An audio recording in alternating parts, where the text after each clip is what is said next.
Welcome to Kenton's videos. Enjoy the video. Start by choosing the right campaign type for your goal and audience.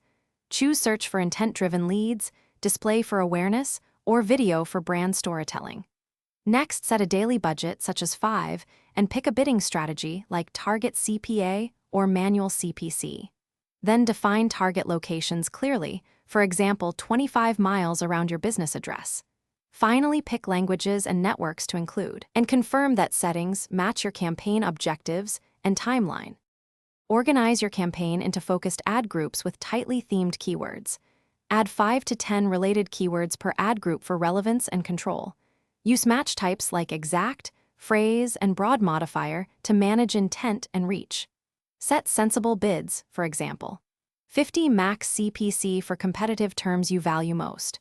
Write 3 ads per ad group to test headline variations and descriptions. Include clear calls to action and a relevant landing page for every ad.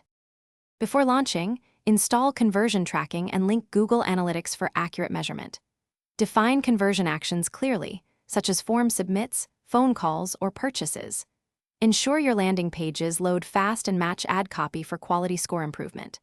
Launch the campaign and monitor performance daily during the first 2 weeks. Adjust bids, pause poor keywords, and refine creatives based on clicks, conversions, and cost per conversion. Continue iterative testing to improve ROI and Thanks for watching. Consider subscribing if we helped you.